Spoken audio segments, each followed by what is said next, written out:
The Galactic Concordance had many laws, but none were spoken with as much quiet fear as the first one. "We don't kill humans." The phrase was carved into station halls, whispered in military academies, and embedded into the translation matrices. Of 100 species, no one alive remembered when the rule had been written, only that it existed long before most empires learned how to bend space. Humanity was not the strongest species in the galaxy, nor the most numerous, nor the most advanced, yet they were treated with an almost sacred caution. Alien historians described humans as paradoxes, fragile yet unstoppable, emotional yet terrifyingly rational when pushed too far. They were not predators by biology, but they had mastered violence as an art and restraint as a discipline. When humans first reached the stars, the galaxy assumed they would be like every other emerging species. Eager, curious, exploitable. That assumption nearly ended the concordance. The Karu Dominion made first contact with humanity in a display of overwhelming force, believing intimidation would secure obedience. They destroyed a human colony ship with thousands aboard, declaring it an unfortunate demonstration. Humanity did not respond with rage, nor with immediate war. They responded with silence. For 3 standard years, no human vessel was seen beyond their borders. No transmissions were answered. No diplomacy attempted.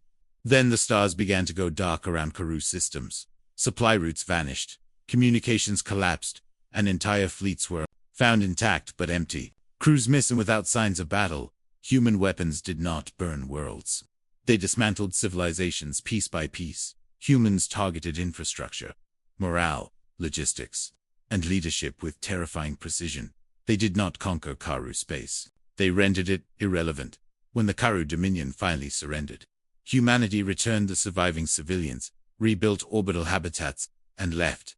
They issued only one statement to the galaxy: "We will not seek extinction, but we will remove threats permanently." From that moment on, the rule formed naturally among every thinking species: do not kill humans.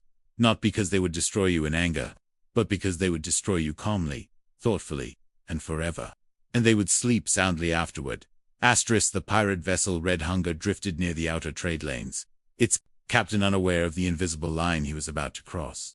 Captain Vrex of the Thal had never encountered humans before, only heard exaggerated myths told by fearful traders. To him, they were soft mammals, with slow reflexes and emotional instability, easy prey for a hardened crew. When his scanners detected a lightly armed human cargo ship, Vrex laughed and ordered an intercept.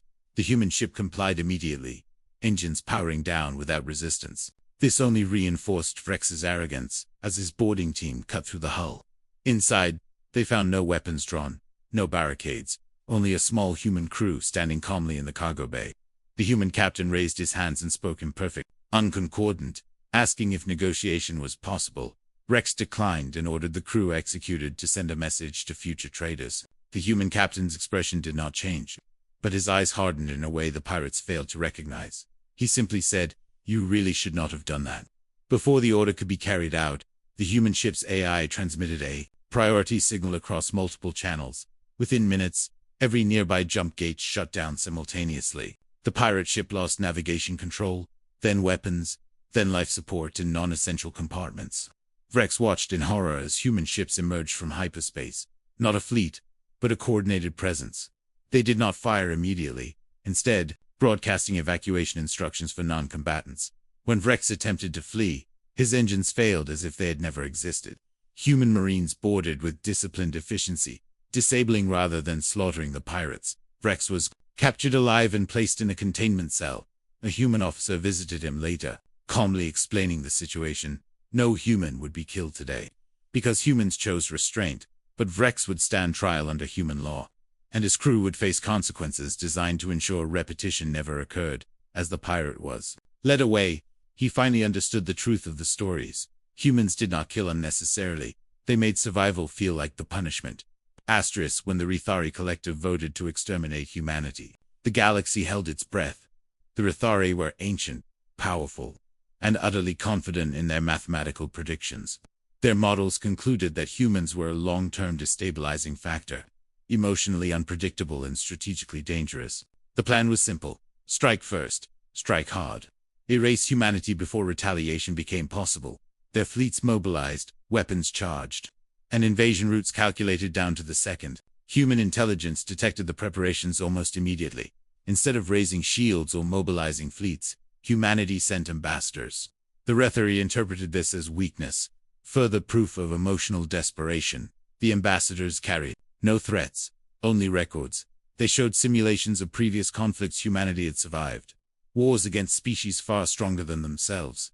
They presented detailed breakdowns of human doctrine, emphasizing containment, escalation, control, and irreversible countermeasures. Most importantly, they explained why humans avoided total war. Humans feared what they would become if pushed beyond restraint.